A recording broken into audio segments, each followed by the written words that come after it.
नमस्कार मित्रांनो, ठरलं तर मग या मालिकेच्या आजच्या भागात आता ॲडव्होकेट जाधव आपलं स्टेटमेंट देत म्हणतात, कोर्टासमोर हेच सिद्ध होतं की अस्मिता दीक्षित आणि चैतन्य गडकरी यांचे अनैतिक संबंध होते आणि म्हणूनच माझ्या अश्लाकडे त्यांनी डिवोर्सची मागणी केली. एवढंच काय, तर त्यांनी भरमसाठ पोटघे देखील मागितली आहे. त्यामुळे कोर्टाने या सगळ्याचा विचार करावा.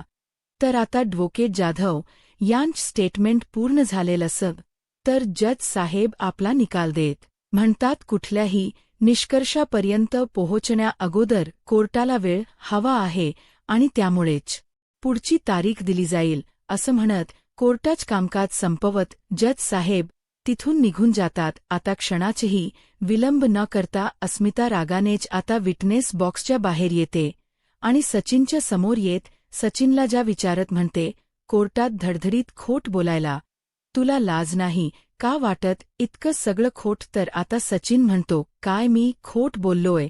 आता मी पुरावे कोर्टात सादर केलेत. ते खोट होते का? मी जे काही सांगितलं ते खोट होतं का? आता मात्र सचिनचा हा नाटकी स्वभाव अस्मिताच्याही लक्षात येतो. अस्मिता सचिनला म्हणते, आता जो व्हिडिओ तू कोर्टात दाखवलास ना, तो व्हिडिओ खरा होता, परंतु त्याचा संदर्भ वेगळा होता. पण तू मात्र या सगळ्या गोष्टीचा गैरफायदा घेतलास. अस्मिता सचिनला म्हणू लागते, सचिन, अरे जो खरा संदर्भ होता तू कोर्टात सांगितला आहेस का? तू तर आता सचिन म्हणतो, नाही, कारण मला त्याची गरज वाटलीच नाही. सिंपल असं म्हणत सचिनने आपलं बोलणं तिथेच संपवलेलं असतं. अस्मिताला सचिनचा खूप राग आलेला असतं. सचिनच हे वागणं अस्मिताला अजिबातच पटलेलं नसतं आणि घरातील सर्वांनाच सचिनचा खूप राग आलेला असतो. सर्वच जण सचिनकडे रागाने पाहतात. तर आता सचिन अर्जुनच्या समोर जाऊन उभा राहतो आणि अर्जुनला प्रश्न करत म्हणतो, काय रे अर्जुन, मी असं ऐकलं होतं की तू खूप मोठा वकील आहेस, पण तू तर साधी माझी उलट तपासणीही केली नाही. हा, मला असं वाटतंय की ही केस कोर्टात आणल्याचा तुला पश्चाताप होत असेल ना, आणि म्हणूनच तू माझी उलट तपासणीही केली नाहीस. असं म्हणत सचिन मोठमोठ्याने हसू लागतो आणि अर्जुनला म्हणू लागतो, बघ आता तुला कळेल की ही केस कोर्टात आणल्याचे काय परिणाम होतात आणि बघ पुढे नक्की काय काय होतं. पण मी काय म्हणतोय, हे सगळं घडण्यापेक्षा तू हार का मानत नाही? तर आता अर्जुन सचिनला प्रतिउत्तर देत म्हणतो, हार मानण्याचा प्रश्नच येत नाही आणि सगळ्यात महत्वाची गोष्ट म्हणजे एका इयरिंगमध्येच तू केस जिंकलास असं तर अजिबातच होत नाही. तर सचिन अर्जुनला म्हणतो, पण मला तर तसं वाटत नाहीये. म्हणजे आता मी जे पुरावे कोर्टात सादर केले त्यावरून मी ही केस हरणार असं तर शक्यच नाही आणि तसं इथे असणाऱ्या कोणालाच वाटत नाही. जजना सुद्धा वाटत नाहीये. त्यामुळे ही केस हरण्याचा प्रश्नच येत नाही. पण ही केस तुम्हा सगळ्या सुभेदारांना कशी आणि किती महागात पडते ती बघ असतो. असं म्हणत सचिन आता अर्जुनलाच धमकी देत तिथून निघून जातो. आता मात्र सर्वांचाच खूप संताप झालेला असतो. तर दुसरीकडे आपल्याला पाहायला मिळतं की इथे जेलमध्ये प्रिया विचार करत असते की पुढे काय करावं. प्रिया विचार करत म्हणते की सुभेदारांच्या घरात घुसायचं असेल तर मला आता काहीतरी करावंच लागेल. सुभेदारांना भेटण्यासाठी मला असा काहीतरी प्रयत्न करावा लागेल की ज्यामुळे सगळे सुभेदार मला भेटण्यासाठी येतील. मला आत्महत्येचा प्रयत्न का होई ना, परंतु तो करावाच लागेल. पण काय करू, कसं करू? प्रियाला काय करावं काही सुचत नसतं. तर प्रियासोबत असणारी कैदी प्रियाला म्हणते, काय तुझ सतत चालू असतं? मी बघतेय ती 4 नंबरची कैदी हॉस्पिटलला गेल्यापासून सतत तू काहीतरी पुटपुटत असतेस. काय चाललंय तुझ्या डोक्यात? तर प्रिया त्या कैदीकडे पाहते तर ती म्हणू लागते, सांग ना काय चाललंय तुझ्या डोक्यात? तर आता प्रिया तिला म्हणू लागते, काही करून मला माझी घरची माणसं इथे यायला हवी आहे. मला त्यांना भेटायचं आहे. मी किती प्रयत्न केले पण त्याचा काहीच उपयोग होत नाहीये. काय करू, कसं करू काहीच कळत नाही, कारण मला माझ्या घरच्यांना भेटायचं आहे. तर आता तिच्यासोबत असणारी कैदी प्रियाला म्हणते, अगं बच्चू, इतकंच ना, आता कधी आणि कसं करायचं इतकं कळलं पाहिजे. तर प्रिया म्हणू लागते, पण मी आता काय करू. तर आता प्रियासोबत असणारी कैदी तिच्या प्लॅन प्रियाला सांगते. तर प्रिया म्हणते, पण माझ्या बाळाला किंवा मला काही व्हायला नको. तर ती म्हणते, बच्चू काहीही होणार नाही, फक्त करता आल पाहिजे. तर प्रिया म्हणते, पण इथे तर माझ्याजवळ धारधार असं काहीच नाहीये. तर ती म्हणू लागते, तू काळजी करू नकोस, मी आहे ना. असं म्हणत प्रियासोबत असणारी कैदी आता आजूबाजूला कोणी नाहीये त्या गोष्टीचा अंदाज घेते आणि तिथे असणारा पाण्याचा मडका घेत ती जोरदार आपटते. आता तो पाण्याचा मडका मातीचा असल्यामुळे तो फुटून जातो आणि त्याचे तुकडे होतात आणि त्यातीलच एका धारधार तुकड्याच्या सहाय्याने प्रिया आपला हात कापून घेण्याचे नाटक करते. आणि त्यानंतर प्रियासोबत असणारी कैदी जोरजोरात इन्स्पेक्टर साहेबांना आवाज देऊ लागते आणि म्हणू लागते, अहो मॅडम कुठे आहात तुम्ही, अहो या लवकर हिचा जीव जाईल. तर हवालदार मॅडम तिथे येतात आणि तिला विचारतात काय झाले. तर ती म्हणू लागते, अहो मॅडम हिने बघा ना स्वतःचा हात कापून घेत स्वतःला संपवण्याचा प्रयत्न केला आहे. आता हवालदार मॅडम पाहतात तर प्रिया रक्ताच्या थारोळ्यात असते आणि ते बेशुद्ध अवस्थेत असते. हवालदार मॅडम म्हणू लागतात, आता हिला तर हॉस्पिटलला घेऊन जावं लागेल आणि अगोदर हिच्या घरच्यांनाही कळवावं लागेल. असं म्हणत हवालदार मॅडम धावत पळत आता इन्स्पेक्टर साहेबांना हे सगळं सांगण्यासाठी निघून जातात. इथे मात्र प्रिया चांगली शुद्धीत असते. तर दुसरीकडे सुभेदारांच्या घरी आपल्याला पाहायला मिळतं की कोर्टातून सर्वजण घरी आलेले असतात. आता घडलेला सर्व प्रकार ज्यावेळी प्रतिमत्यांना कळतो त्यावेळी प्रतिमत्या म्हणतात, काय सचिनने इतके घाणेरडे आरोप अस्मितावर भर कोर्टात केलेत. तर कल्पना ताई म्हणतात की हो. तर अस्मिता म्हणू लागते, हा सचिन किती खालच्या पातळीला जाऊ शकतो हे मला आधीच माहीत होतं, पण तो असं काहीतरी करेल हे मात्र माहीत नव्हतं. तर कल्पना ताई म्हणतात, कुठल्या आईला सहन होईल की आपल्या मुलीवर असे नको नको ते आरोप केले जातील. तर अर्जुन म्हणू लागतो, खरं तर सचिन काय करू शकतो याचा अंदाज यायला हवा होता. ही गोष्ट माझ्या लक्षात यायला हवी होती, पण या गोष्टीकडे मी दुर्लक्ष केला. सचिनने प्रत्येक गोष्टीचे व्हिडिओ बनवले आणि त्याचा गैरफायदा घेत त्याने कोर्टात पुरावे म्हणून वापर केला. आता सर्वांनाच अस्मिताची काळजी वाटत असते आणि सचिनच्या वागण्याचा सर्वजण विचार करत असतात. तर सायली म्हणू लागते, याचा अर्थ असा होत नाही की तो जिंकला, खरं तर पोटगी द्यावी लागेल आणि म्हणूनच ही सगळी नाटक चालू आहे. पण आता आपल्यालाच काहीतरी करायला हवं की सत्य सगळ्यांसमोर यायलाच हो. तर प्रतिमा म्हणू लागतात, प्रश्न फक्त पोटगीचा नाहीये, तर सचिन या खर्चात जावई आहे, मग आपण नक्की काय करणार आहोत. तर कल्पनाताई म्हणू लागतात, नाही, पण इतक्या वर्षात सचिन कधी असं वागेल असं कोणाला वाटलंच नव्हतं. तर आता सायली म्हणू लागते, त्याला जसं वागायचं ना तसं वागू देत, पण एक मात्र खरं की यांच्यासमोर त्याचा निभाव लागणार नाही. आता पुढच्या वेळी आपल्याला त्यांच्यापेक्षा जास्त तयारी करून जायला हवी आणि सत्य सगळ्यांसमोर आणावंच लागेल.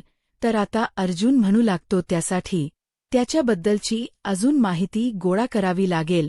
आत्ताच मी चैतन्यला सांगतो की नक्की सचिन कॅनडामध्ये काय करत होता, तू कोणती नोकरी करत होता आणि सगळ्यात महत्त्वाचं म्हणजे त्याच अकाउंट फ्रीज झालं असं त्याने सांगितलं, ते नक्की का झालं या सगळ्याचा शोध घ्यावाच लागेल.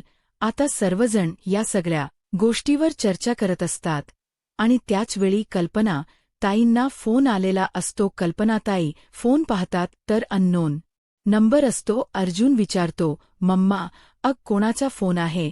तर कल्पनाताई म्हणतात, काय माहीत, अननोन नंबर आहे. असं म्हणत कल्पनाताई दुर्लक्ष करतात. आता पुन्हा एकदा फोन येतो.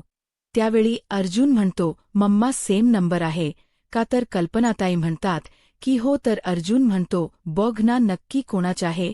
कल्पनाताई म्हणतात, हो बघते. असं म्हणत कल्पनाताई फोन उचलतात. तर त्यावेळी कल्पनात ताईंनाची गोष्ट कळते. त्यामुळे कल्पना ताईंना धक्काच बसतो. आता मात्र कल्पना ताईंना एवढा मोठा धक्का बसतो की त्यामुळे आता अर्जुन विचार करत म्हणतो, मम्माला एवढा धक का बसण्यासारखं नक्की काय घडलं असेल जेलमधून?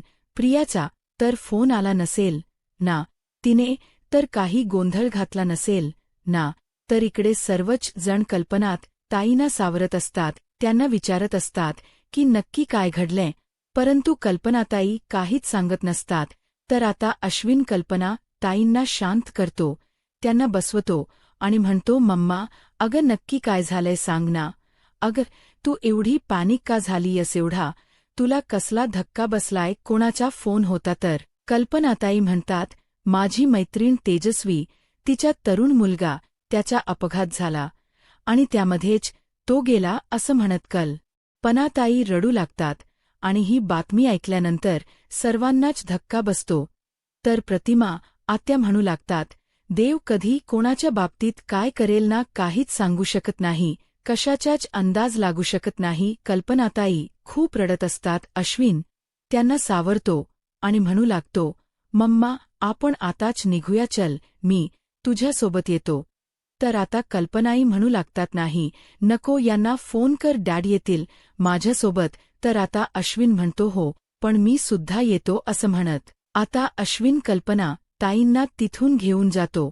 तर इकडे सायली अस्मिताला म्हणू लागते, अस्मिता सचिनने आज जे काही कोर्टात केलं आहे त्या सगळ्याचा तू विचार करू नकोस आणि स्वतःला मनस्ताप अजिबातच करून घेऊ नकोस. तर अस्मिता म्हणते, नाही तसं मी काहीच करून घेणार नाही. तसंही माझा मूड घालवणारा सचिन दीक्षित कोण आहे असं म्हणत आता अस्मिता या सगळ्या गोष्टींकडे दुर्लक्ष करते. तर इकडे सायली थकलेली असते आणि हे मात्र प्रतिमा त्या अगदी बरोबर ओळखतात. प्रतिमा त्या सायलीला म्हणतात, सायली बाळा तू दमली आहेस का? तर सायली होकार देते. अस्मिता आणि घरातील सर्वच जण सायलीच्या नेहमीच सोबत असतात. तर दुसरीकडे सचिनची नाटक मात्र सुरूच असतात. सचिनने आता साक्षीला फोन केलेला असतो आणि म्हणू लागतो, साक्षी आज तर तू कोर्टात असायला हवी होतीस. आज तर त्या ॲडव्होकेट अर्जुन सुभेदारची मी अशी काही बोलती बंदी बंद केली की त्याला काहीच बोलता आलं नाही. एवढंच काय, तर त्या जज समोर मी असा काही बिचारा चेहरा केला होता ना, आणि असे काही फासे उलटे टाकले की त्या सगळ्यांनाच आणि जजला सुद्धा असंच वाटलं की खरंच माझ्यावरच अन्याय झाला आहे असं म्हणत सचिन खुश असतो आणि घडलेला सर्व प्रकार तो साक्षीला सांगत असतो. तर साक्षी आता सचिनला म्हणू लागते, सचिन अरे मी तिथे नसले म्हणून काय झालं? मी इमॅजिन करू शकते की तू नक्की तिथे काय केलं असशील आणि तू जे काही केलंस त्यामुळे आता अर्जुन आणि सायलीला हे प्रकरण चांगलंच महागात पडेल. तुझ्याशी वैर घेणं म्हणजे काय होऊ शकतं हे आता त्यांना कळेलच. तर सचिन साक्षीला म्हणतो, साक्षी आता तू लवकरच परत ये. तू परत येईपर्यंत माझा डिवोर्सही झालेला असेल आणि एक पैसाही न देता. तर साक्षी म्हणू लागते, हो मलाही असं झालंय की मी कधी एकदा तुला भेटते. तर आता सचिन म्हणतो, पण तू डॉक्टरने जे सांगितले ते फॉलो करतेस ना? तर साक्षी म्हणते, हो मी कुठल्याही गोष्टीकडे दुर्लक्ष करत नाहीये, त्यामुळे तू काळजी करू नकोस. पण मी खरंच तुला खूप मिस करते.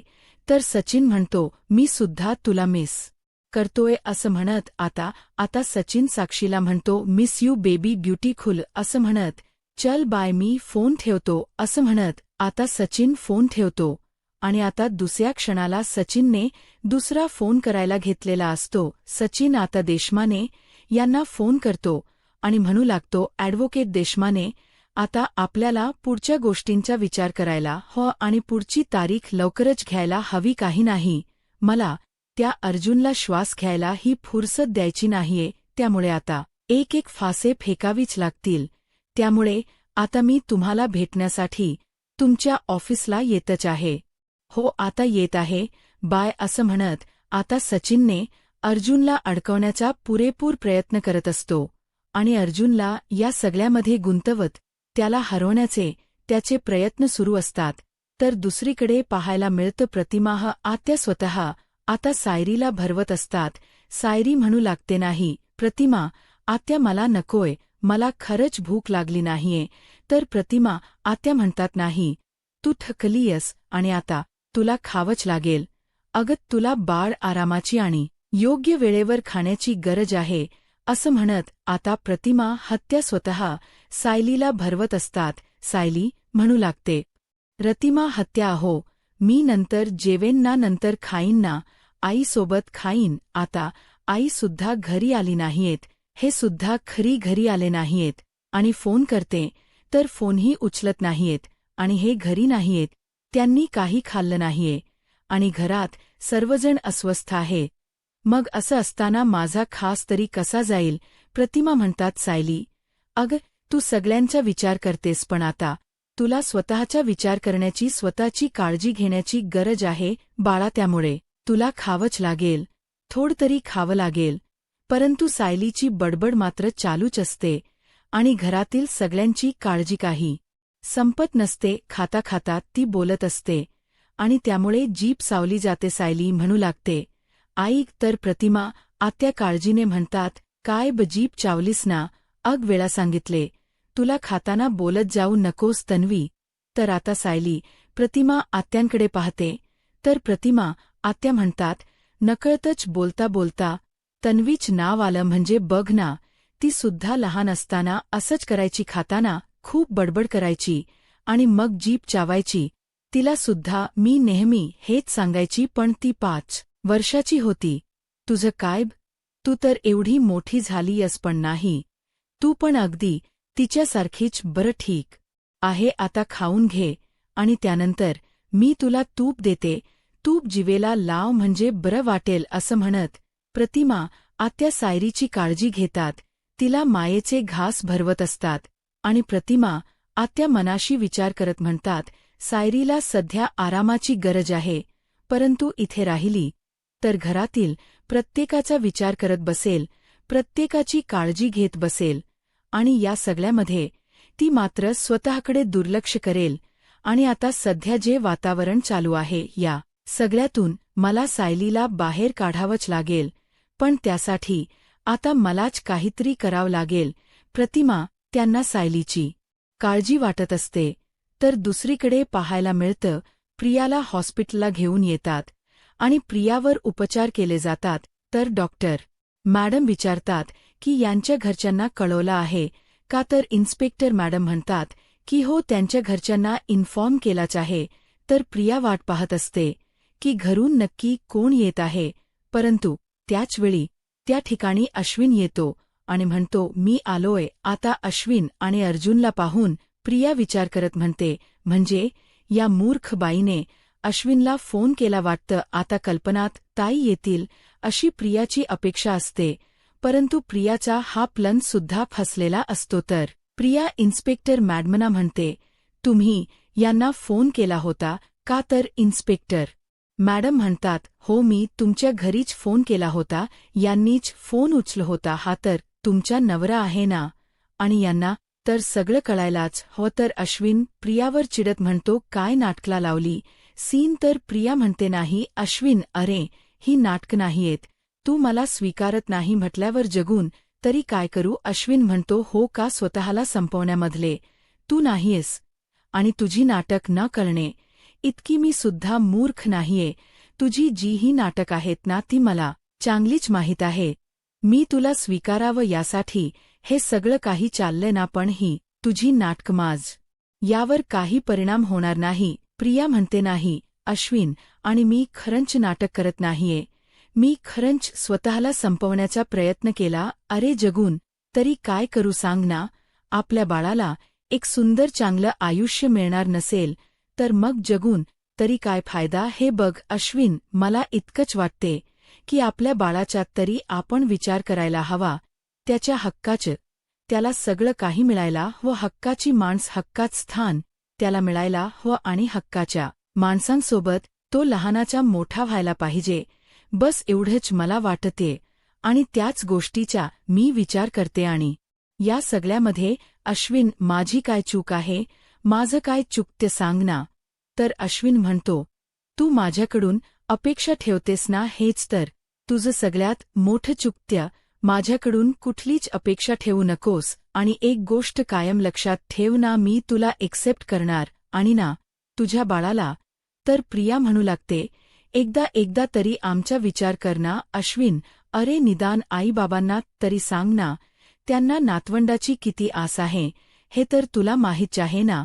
तर अश्विन म्हणू लागतो, नाही, एक गोष्ट कायम लक्षात ठेव की तुझ्यामुळे माझ्या घरच्यांना मी कुठलाही त्रास होऊ देणार नाही. तुला वाटत असेल तुझी ही नाटक माझ्यापर्यंत पोहोचतील आणि मी तुला घरी घेऊन जाईन, तर तसं काही होणार नाही आणि माझ्या घरच्यांना मी तुझ्या जाळ्यात अडकूही देणार नाही. आणि तू प्रेग्नेंट आहेस हे सत्यही मी घरच्यांना कधीच कळू देणार नाही. तर प्रिया म्हणू लागते, याचा अर्थ मला आणि माझ्या बाळाला काही भविष्यच उडलं नाहीये का? मग जगून काय करू सांग ना अश्विन. तर आता अर्जुन डॉक्टरांना म्हणतो, डॉक्टर मला सांगा, हिने जे स्वतःच्या हाताला जखम करून घेतली आहे ती इतकी खोलवर होती का? डॉक्टर म्हणतात, नाही, ती तर वरचेवरच होती आणि तसंही तिच्या नसेवरही नव्हतं. तर आता अर्जुन म्हणतो, याचा अर्थ तिला काही दुखाखत होईल किंवा तिचा जीव जाऊ शकतो असं काहीच नव्हतं ना? डॉक्टर म्हणतात, नाही, अगदी किरकोळ जखम होती. तर अर्जुन म्हणतो, प्रिया लोखंडे, बुबली लोखंडे, अगं तुझा हा डाव आणि या गोष्टीचा अंदाज आम्हाला अगोदरच आला होता, कारण स्वतःला संपवण्या इतकी तू नाहीयेस हे आम्हाला चांगलंच माहीत होतं. पण हो, तुझी ही नाटकं आम्हाला चांगलेच माहीत आहेत. तुझा हाच डाव होता की तू स्वतःला सुसाईड करून घेण्याचा प्रयत्न करणार आणि मग तुझ्या या नंस सत्य आम्ही मॉम आणि डॅडला सांगणार हो ना, यासाठीच हे सगळं काही नाटक केलंस ना बुबली लोखंडे. तर प्रिय म्हणते, नाही अर्जुन, असं काही नाहीये. तू जसा विचार करतोयस तसा विचार मी अजिबातच केला नाहीये. मी खरंच कोणाला ब्लॅकमेल वगैरे करत नाहीये अर्जुन. तर अर्जुन म्हणतो, ब्लॅकमेलिंगची केस काय असते हे तुला माहीत असेल ना अगोदरच. तुझ्या गुन्ह्यांची यादी खूप मोठी आहे बुबली लोखंडे. त्यात अजून भर टाकूयात का की मी तुझ्यावर आत्ताच्या आताही केस करू की तू मला ब्लॅकमेल करतेस. तर प्रिया हात जोडत म्हणते, नाही अर्जुन प्लीज, असं काहीही करू नकोस अश्विन, प्लीज. तू सुद्धा असं काहीच करू नकोस. मी हात जोडते, मी थकली आहे रे, मी हडली आहे, प्लीज अश्विन. अश्विन म्हणतो, मग यापुढे तुझ्या प्रेग्नन्सीची न्यूज आमच्या घरापर्यंत घेऊन येण्याचा प्रयत्न करू नकोस, नाहीतर. आता सायलीच्या हातात एक जुनी कॅसेट देतात आणि म्हणू लागतात, यामध्ये लहान नवीची बोबड्या आवाजातील शुभंकर्ती म्हणत असतानाची ही कॅसेट आहे.